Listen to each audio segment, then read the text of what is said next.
Selamat datang di podcast Kocak, kolaborasi cerdas dan kreatif. Hari ini kita akan merayakan salah satu hari pendidikan istimewa dalam kalender pendidikan, yaitu Hari Guru. Di sini tahun ini tema yang diangkat sebagai Hari Guru yaitu Guru Cerdas, Guru Hebat Indonesia Kuat Menjadikan Anak Bangsa yang Cerdas. Kita akan membahas kisah inspiratif, dedikatif, dan peran besar para guru dalam membentuk masa depan. Jadi, mari kita luangkan waktu untuk menghormati mereka yang telah memberikan begitu banyak untuk kita. Di sini kita telah kedatangan tamu istimewa, yaitu seorang guru yang sangat inspiratif menurut saya, dan di sini dia akan menemani kita untuk mengupas tuntas mengenai tema kita hari ini. Dan kepada Ibu, kami persilahkan untuk Oke, halo. Ya, langsung saja ya perkenalan. Perkenalkan, nama saya Yamini Artilase. Saya seorang guru SD, tingkat SD khususnya kelas 1. Mungkin nanti untuk info lebih lanjut tentang perkenalan, mungkin sampai sini aja dulu. Nanti mungkin bisa next time kita boleh cerita gitu. Terima kasih.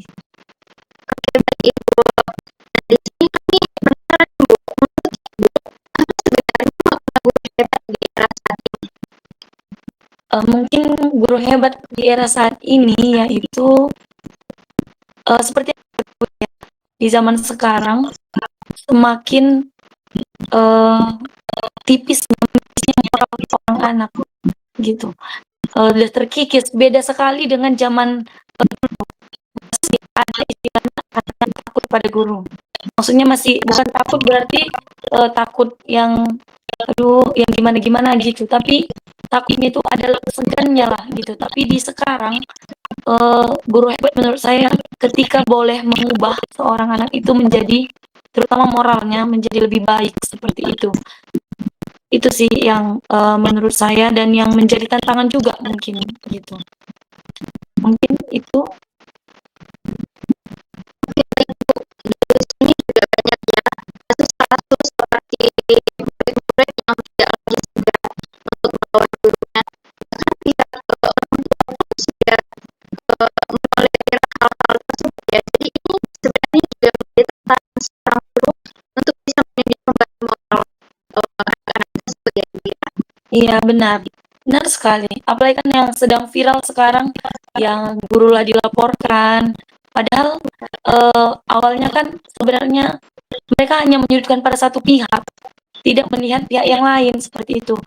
Jadi itu sih yang menjadi problema guru juga untuk mendidik anak-anak, khususnya apalagi kita kan sekarang kurikulum merdeka dan menuntut lebih besar menuntut apa namanya? Kita kan berlandaskan profil Pancasila seperti itu. Sedangkan nilai-nilai Pancasila itu kan mengandung itulah hormat terhadap orang yang lebih tua seperti itu. Gitu sih. Pertanyaan kedua, apa tantangan terbesar menjadi guru untuk menjadi hebat? Tantangan yang kedua itu tantangannya itu tadi karena terutama di era digital ini kan apa-apa sedikit viral. Jadi tantangannya itu lebih maunya guru ini juga lebih bijak sih menggunakan digital, demikian juga dalam mengarahkan anak-anak.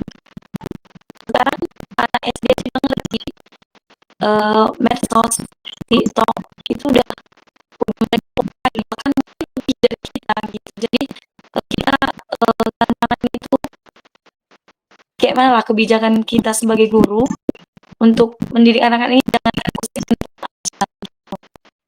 dan tantangannya itu lagi karena udah ada handphone, jadi mereka kurang literasi.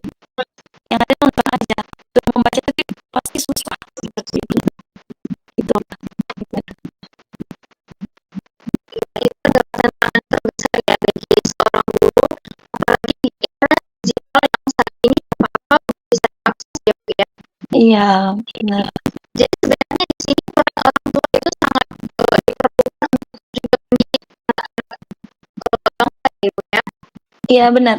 Karena sebenarnya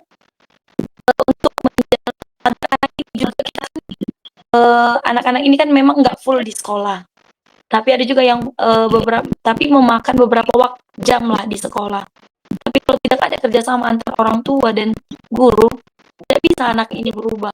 Misalnya eh, ada orang tua yang sibuk, yang workaholic mungkin, dan anaknya itu di sekolah pun sulit diarahkan. Apalagi kan zaman sekarang anak-anak udah nggak tahu lah dia takut sama siapa. Karena mamanya sibuk, papanya juga sibuk, gurunya dilawan. Jadi itulah menurut saya tantangan terbesar sih itu ketika kita tidak bisa guru kerjasama dengan orang tua seperti itu. Spesifik guru dalam menciptakan anak-anak yang cerdas.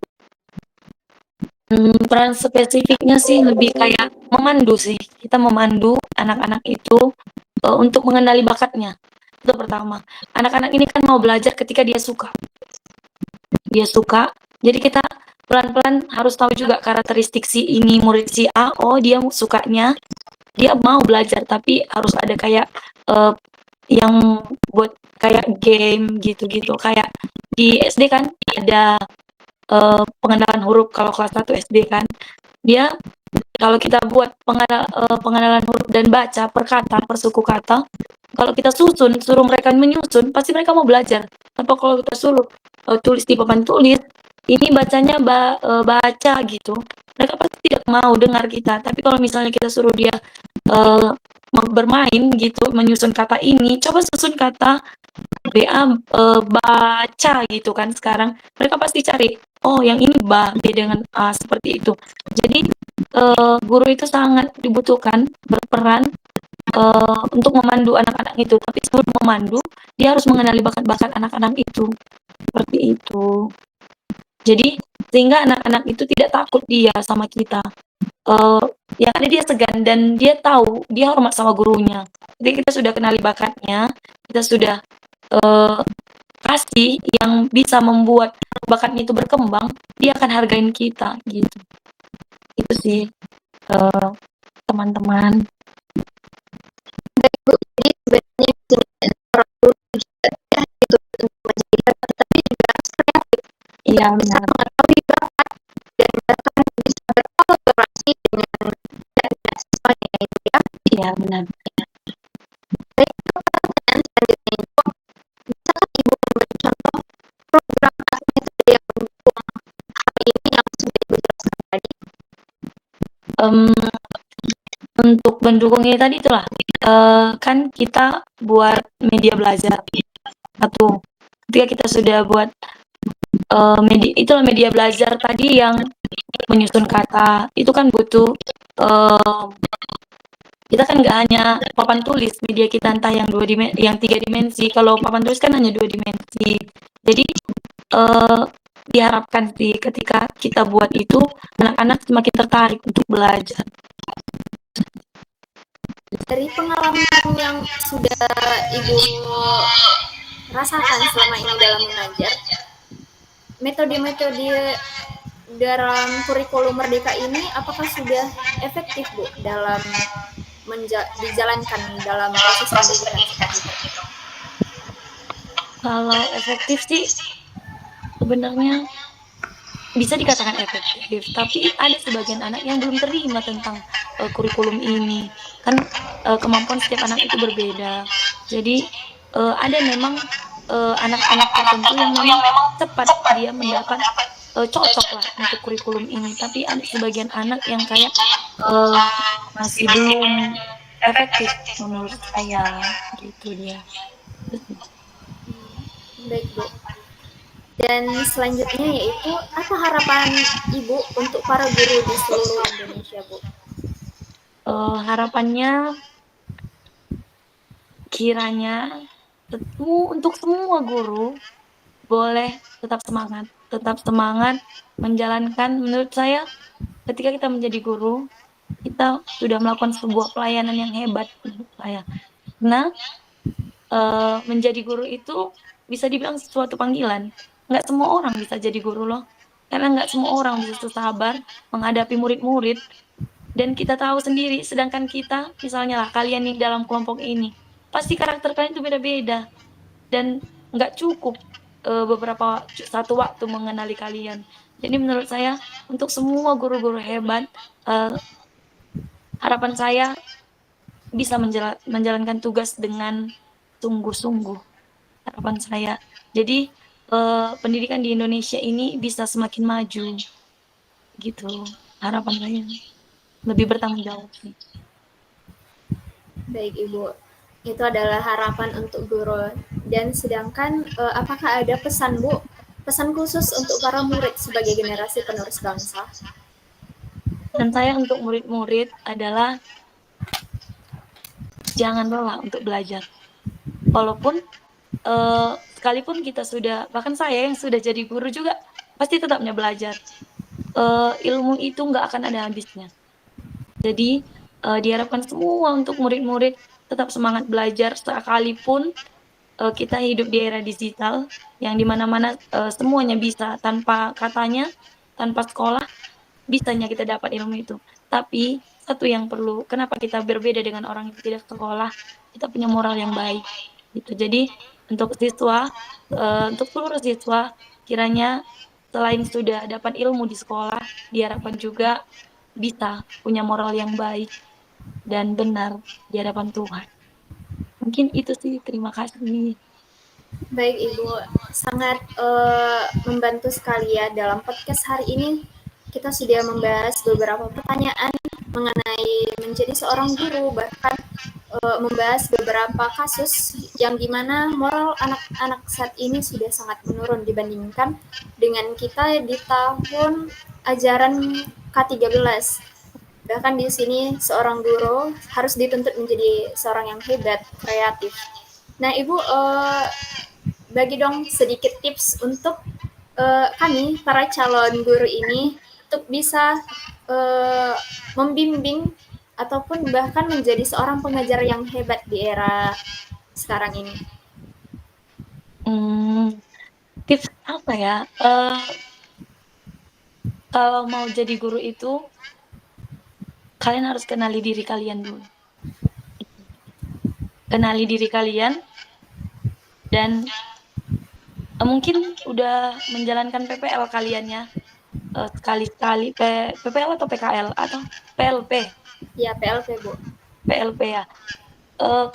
Yang kalian lihat sekarang sangat akan lebih menantang nanti ketika udah masuk ke dunia kerja. Yang pertama yang dilakukan itu udah pasti berdoa ya, berdoa, tanya Tuhan dulu, tanya Tuhan, Tuhan cocok nggak saya jadi guru gitu. Yang kedua, apa ya? Ketika sudah tanya Tuhan, belajar bertanggung jawab dengan tulus dan mempekerjakan itu dengan tulus. Karena seperti yang kita ketahui kan, apa-apa guru disalahin. Anaknya nggak bermoral, anaknya nggak tahu aturan, gurunya itu di sekolah kok diajarin itu. Dan belajar sabar gitu. Apapun itu, ketika kalian sudah bertanggung jawab, bekerja dengan tulus, kalian pasti bisa menguasai murid. Itu sih mungkin tipsnya. Semangat untuk kalian calon guru, kalian guru-guru masa depan yang akan lebih hebat dari saya gitu. Oke, selamat.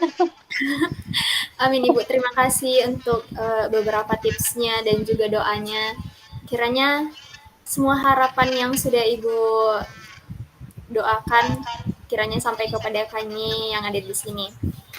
Dan untuk itu Ibu, ada nih juga pertanyaan mungkin lebih ke personal ya Ibu ya.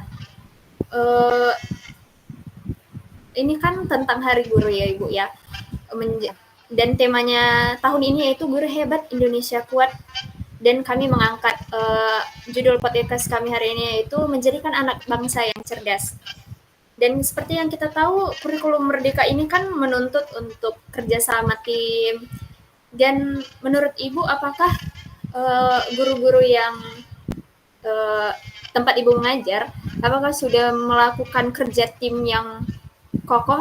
Kan seperti kita tahu, Ibu adalah wali kelas. Pastinya ada juga kerja tim sesama guru untuk menciptakan anak-anak yang cerdas seperti itu, Bu. Bagaimana sih pengalaman Ibu selama kerja tim dengan guru-guru yang lain? Saya kan juga belum lama sekali kan, jadi guru. Jadi, kebetulan saya punya kakak senior lah, karena, eee, kakak senior yang menjadi satu paralel, kami. Jadi eee, satu paralel itu kami ada 5 rombel. Sebenarnya kerja memang untuk, di kurikulum ini sangat dituntut, bahwa nggak boleh kerja sendiri-sendiri, gitu, kerja tim. Karena ketika kamu, kerja sendiri, bisa pusing sendiri loh, apalagi kurikulum merdeka ini, gitu, yang banyak menuntut ini, itu, gurunya harus begini, siswanya juga harus begini. Apalagi saya puji Tuhannya, saya punya, kakak atau teman satu tim, satu paralel itu yang kayak mendukung kali kalau misalnya, eee, adalah suatu kondisi anaknya belum mengenal huruf pun belum gitu contoh, gitu kan. Itu kayak mana solusinya, kita pasti buat satu pertemuan, kita rundingkan, "Oh ini solusinya, kita cobain yang ini, kita cobain ini." Bener-bener dikasih tahulah, dikasih tahu gimana, terus, setelah udah kita coba pun, kita rundingkan lagi, ada nggak yang kurang, kayak gitu sih. Kalau kami selama diskusi kelompok, gitu. Berarti kepada sesama guru pun kerja kelompok dan kerja tim itu memang sangat berpengaruh ya Ibu ya dalam proses belajar mengajar ya Ibu ya. Iya, sangat sangatlah, karena, kayak gini, misalnya kelas A masalahnya ini, di kelas, B misalnya di kelasku belum ada nih masalah kayak gitu. Ketika nanti sudah ada di kelasku masalah seperti itu, kan udah ada langsung solusinya, seperti itu. Makanya perlu komunikasi sama yang satu paralel kita, gitu. Mungkin, ada juga kan satu paralel kita itu yang mungkin, sudah punya pengalaman bertahun-tahun walaupun kita pakai kurikulum merdeka sekarang, bisa saja, ide dari dia atau pengalamannya itu bisa kita pakai untuk mencerdaskan anak ini, seperti itu. Iya Ibu. Dan saya mau bertanya lagi nih Bu, sebagai calon guru di masa depan nantinya, banyak nih kayak tantangan-tantangan yang menurut saya itu wah kayaknya ini akan sulit untuk ditangani. Seperti masalah bertemu dengan orang tua. Ada kan beberapa orang tua yang bahkan tidak peduli dengan anaknya sekolah seperti apa, yang penting ya sudah naik kelas seperti itu. Eh, dan sekarang kan seharusnya orang tua dan guru itu sudah bisa bekerja sama untuk mencerdaskan anak bangsa, Bu. Jadi gimana sih kita sebagai guru untuk menarik perhatian orang tua untuk bisa juga berkontribusi di dunia pendidikan? Mmm, Sebenarnya, itu juga yang saya alami sekarang. Jadi, itu juga yang menjadi tantangan bagi saya, yang sudah saya lakukan adalah sering berkomunikasi sih sama orang tuanya. Sekalipun pasti pertama-tama kita dicuekin gitu, kayak, "Ya udahlah," gitu. "Iya iya," dia iyain, "Iya Miss, iya, nanti saya iniin." Walaupun kenyataannya di rumah tidak seperti itu. Tapi ketika kita lakukan diskusi terus, kita bilang, "Kak, maunya, anaknya kayak gini ya Kak, kondisinya, gini gini gini, boleh nggak di rumah kayak gini ya Kak, gini ya Kak." Karena, kadang kan kita kalau udah terus kita bilangin, terus kita ingatin, maunya mereka nanti gitu. Cuman pakai proses sih. Kayak saya 1 semester ini, adalah sedikit perubahan orang tua tentang, mau dia bertanggung jawab sama anaknya. Eee, Komunikasi sih penting, komunikasi dulu sama orang tuanya. Berarti guru benar-benar dituntut untuk menjadi sabar, tidak hanya kepada murid tetapi juga kepada orang tua murid ya Ibu ya. Iya, benar sekali.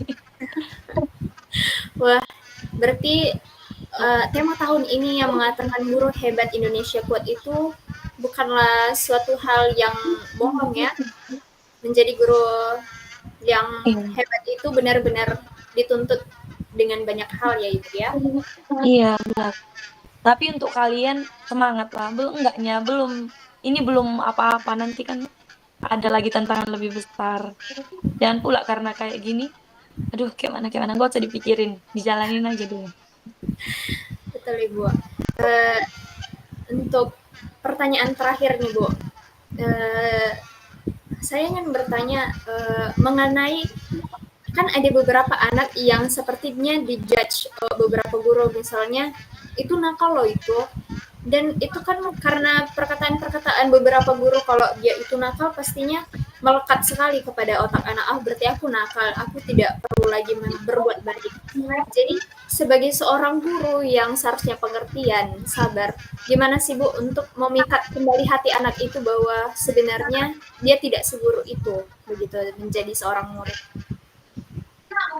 Mmm, sepertinya seperti yang saya bilang tadi komunikasi, kita bawa anaknya diskusi. Saya punya anak murid satu yang kayak, "Aduh," gitu, "Duh anak ini," gitu. Tapi pelan-pelan kita suruh duduk, kalau saya suruh duduk di meja saya, terus saya tanya, "Kamu sebenarnya mau apa?" Gitu. Walaupun orang-orang bilang, kamu pintar loh," gitu. Anak-anak kan suka dipuji.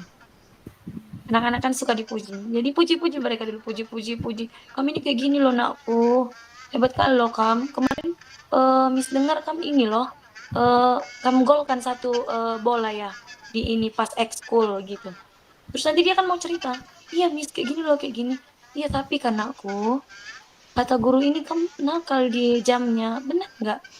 Terus nanti dia cerita, "Oh iya Miss, soalnya kayak gini Miss, kayak gini, kayak gini. Kamu tahu itu salah," gitu. "Jadi gini gini gini." "Iya kan Miss?" Nanti mereka ngerti, gitu. Tapi pelan-pelan ngomongnya, gitu. Tetap dikomunikasikan di sini dulu, baru nanti kalau memang tidak bisa kali, kita bicarakan ke orang tuanya. Seperti itu. Yang kayak memang nggak bisa kita handle, kita bicara sama orang tuanya. Gitu. Gitu sih biasanya dilakukan. Hmm, berarti untuk kesabaran itu benar-benar ekstra dan kita juga harus benar-benar perhatian ya Ibu ya kepada satu Iya, siswa ke satu siswa yang lain karena di pengalaman saya di bangku SD, SMP, SMA ada beberapa guru yang mungkin tak acuh dengan siswanya ya dia berpikir itu bukan urusan dia seperti itu. memang sempat terbenak kayak gitu kan. Cuman kita kasihan lah nengok dia. Karena ketika digituin kan, eee, kayak kita juga kan, semakin kita buat kayak gitu, kita judge seseorang itu, apa dia berubah? Enggak kan. Tapi kalau misalnya kita, komunikasikan sama dia, "Oh sebenarnya gini," kadang ada anak nggak tahu dia itu salah, gitu. Menurutnya itu udah baik semua, gitu. Tapi ketika kita kasih tahu pelan-pelan dia maunya, gitu. Walaupun cuma dalam waktu sebentar, sebentar ngertinya terus nanti buat lagi gitu. Setidaknya kita udah punya usaha, gitu. Baiklah Ibu, terima kasih untuk bincang-bincangnya hari ini. Sangat menginspirasi, bahkan dengan pengalaman-pengalaman mengajar Ibu, eh, benar-benar membukakan hal yang baru bagi kami bahwa tugas seorang guru itu tidak hanya sebagai seorang pengajar, tetapi bisa menjadi seorang teman, tempat curhatnya seorang anak, dan bahkan bisa tempat komunikasinya orang tua antara murid begitu. Iya, Dan kami sangat berterima kasih Ibu untuk oke, waktu yang sudah Ibu luangkan kepada kami untuk memenuhi salah satu mata kuliah kami yaitu manajemen sekolah. baiklah. Mungkin, mungkin banyak ya, ada mungkin salah kata yang kayak, "Apa sih ini?" gitu. Jadi saya mohon maaf, tapi itulah sepengetahuan saya tentang, eee, seputar, apa, sekolah lah, bagaimana kondisi sekolah saat ini. Itu dia adik-adik. Baik Ibu untuk penutupnya adalah apa sih apa ya untuk kami sebagai mahasiswa ini eh, saran ataupun pesan untuk kami Bu begitu. Sarannya adalah semangat. Saya harus punya, eee, kalau kita nggak punya semangat, nggak bisa kita dapat, apa yang kita capai. Sekalipun mungkin di semester sekalian sekarang mungkin di jenuh-jenuhnya ya. Aduh, tugas lalap tugas gitu. Tapi ketika kalian bekerja dengan tulus, kalian akan dapat ketuntasan itu. Kan apa yang kamu tuai, apa yang kamu tabur, itu yang kamu tuai. Tapi kalau kalian bermalas-malasan sekarang, ketika kalian di sekolah nanti nggak bisa kalian rajin, betulan. Nggak bisa tiba-tiba rajin. Itu harus dipupuk, ditabur, ditabur, ditabur, ditabur. Jadi nanti pas penuaian kita nggak kewalahan gitu. Tetap semangat buat kalian calon-calon guru di masa depan. Mungkin kita nanti sekarang kita mungkin saya udah dapat profesinya, kalian lagi mengejar profesinya. Kita tidak tahu berapa tahun kemudian mungkin kita menjadi rekan kerja. Jadi semangat untuk kalian. Jaya, jaya, jaya. Baik, terima kasih Ibu untuk setiap Ya. motivasinya dan setiap pengalaman yang sudah bisa dibagikan kepada kami. Baik, di akhir kata saya ucapkan terima kasih untuk kepada rekan-rekan saya yang sudah dari awal hingga akhir sudah menemani bincang-bincang di podcast hari ini. Dan untuk kepada para penonton nantinya, kiranya podcast ini dapat bermanfaat bagi siapa saja yang mendengarkan dan dapat menjadi motivasi untuk menjadikan guru hebat dan menjadikan anak bangsa menjadi cerdas. Dan di akhir kata, inilah podcast Kocak, kolaborasi cerdas dan kreatif. Sampai jumpa di podcast berikutnya. Oke, selamat siang. Selamat sore. Sore. Oke teman-teman, terima kasih sudah menonton videonya.